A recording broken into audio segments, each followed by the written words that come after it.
صحرائے تھر، یہ وہ صحرا ہے جس کے نام سے ہمارے گمان میں خشک سالی اور قحط کی وہ خوفناک تصاویر ابھرتی ہیں کہ ہم کانپ اٹھتے ہیں۔ کیا ہمارے خیال کی یہ تصاویر سچ ہیں؟ اس بےکراں صحرا میں ریت کے یہ سنہرے ٹیلے سمندر کی موجوں کے مانند ہیں۔ آئیے آج ہم ان کی گہرائیوں میں اتریں۔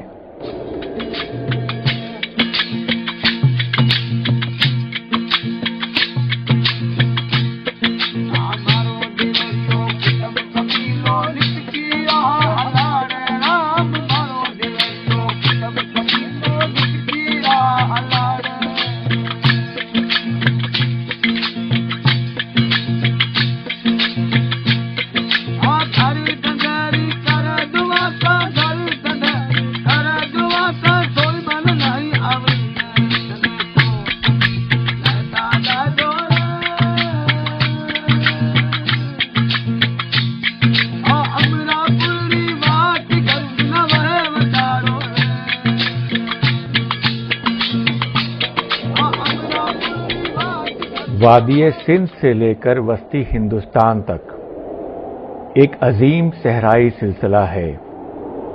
اس کا 22,000 مربع کلومیٹر سے زیادہ رقبہ پاکستان کی حدود میں شامل ہے۔ ارضیات کی زبان میں تھر کو مانسون ڈیزرٹ کہا گیا ہے، گویا کہ ریگستان مانسون ہواؤں کی وجہ سے مارز وجود میں آیا۔ برصغیر کی یہ ہوائیں کچھ یوں چلتی ہیں کہ یہاں بارش بہت کم ہو پاتی ہے۔ پانی کی عدم موجودگی نے دراصل اس صحرا کو اس کا روپ دیا ہے۔ جہاں بارش بہت کم ہوتی ہے وہاں رفتہ رفتہ لق و دق ریت کے ٹیلے جنم لے لیتے ہیں، اور پھر ہوا کے دوش پر ٹیلوں کی نقل مکانی شروع ہو جاتی ہے۔ لیکن جہاں کہیں کچھ تھوڑی نمی یا پانی میسر آ جائے یا کسی سال بارش جم کے برس جائے تو خود رو پودے، گھاس، جھاڑیاں، ہرے لہلہاتے درخت اس صحرا کا رخ بالکل بدل ڈالتے ہیں۔ صحرا ایک حسین گلزار بن جاتا ہے جہاں زندگی بھی ہوتی ہے، حرکت بھی، توانائی بھی۔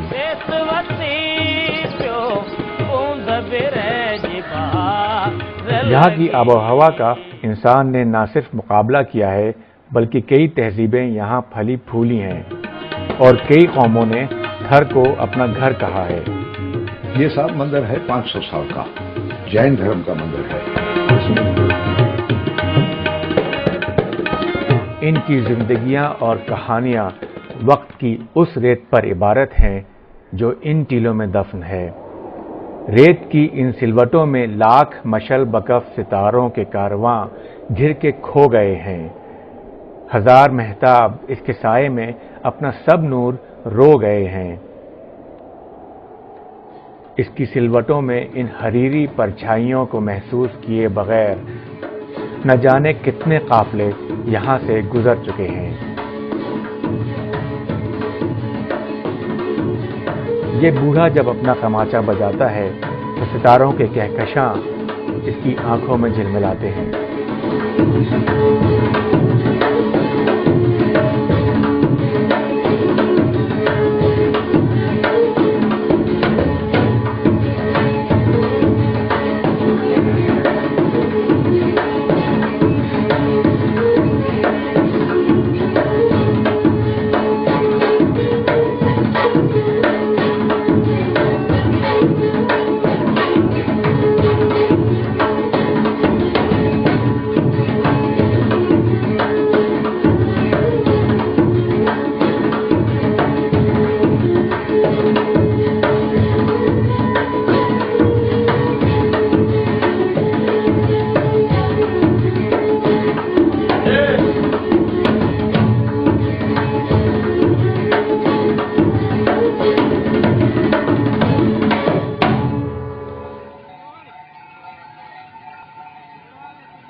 انسانی زندگی جو ہے وہ دریاؤں کے کناروں پہ آباد ہوتی ہے.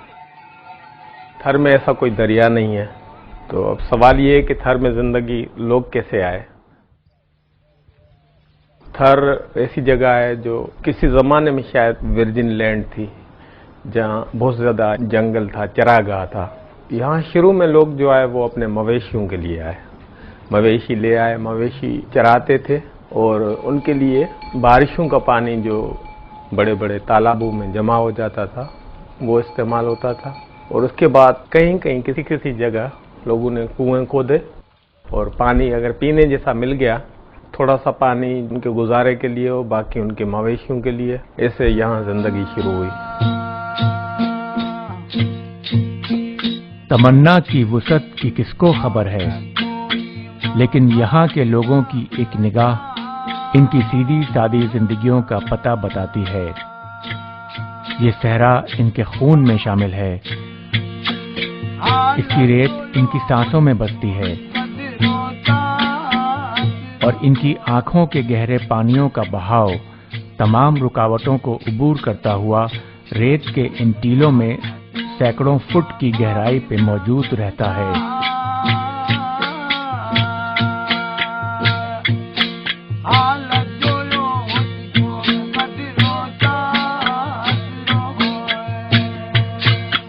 اب یہاں لوگوں کو آنا اور یہاں آباد ہونا، اس کی شاید زیادہ پولیٹیکل سبب ہے. جیسے لوہاں نے میروں کے ڈر کی وجہ سے ہاتھ کے ادھر آ کے بیٹھ گئے کہ وہاں حالات صحیح نہیں ہے، میروں کا رویہ صحیح نہیں ہے، ٹال پوروں کا.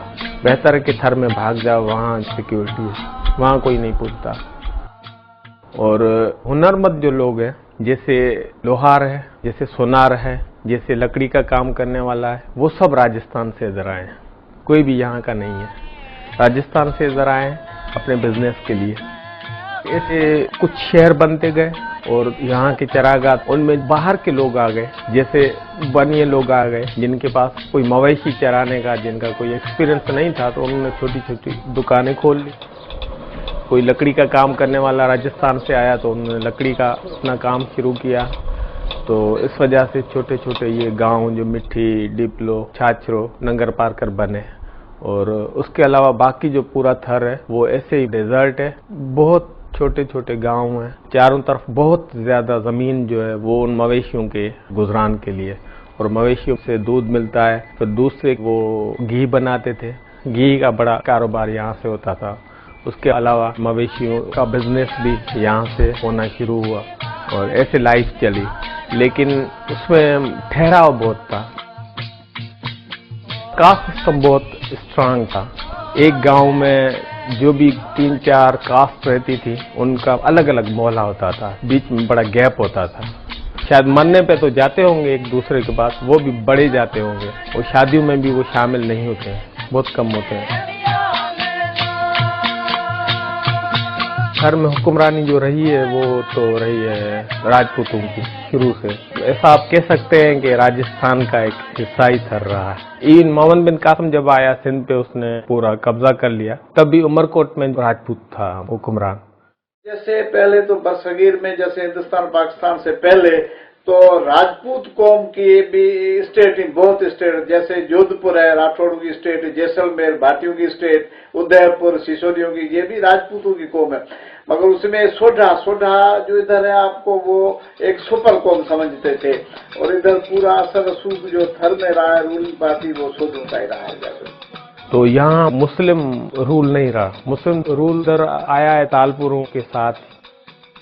ہاں، تالپور تھے، ان کی جب حکومت آئی اس کے بعد یہ جو ادھر کی جو لوکل انتظامیہ تھی وہ راجپوتوں کے ہاتھ میں ہوتی تھی. سوڈوں کے ہاتھ میں. جیسے ہندو سسٹم ہے شیڈول کاسٹ والا، برہمن ہوتا ہے، کھتری ہوتا ہے، کھتری یہ راجپوت، اور ویش بنی ہے جو بزنس کرتے ہیں. باقی جو شیڈول کاسٹ ہوتے ہیں جس کو وہ اچھوت کہتے ہیں، اس میں جیسے کولی ہے. کوہلی یہاں کے قدیم یا اصل باشندے ہیں جنہیں آدی واسی کہا جا سکتا ہے. تھر میں یہ اچھوت ذاتوں کے زمرے میں آتے ہیں. یہ کولی لوگ ہیں جو گوشت بھی کھاتے ہیں، سب کچھ، مطلب ان کا کوئی ریلیجیس وہ نہیں ہے. ان کی جو قدریں ہیں وہ بھی کافی ڈفرینٹ ہے، ان کا اپنا ایک اسٹائل ہے.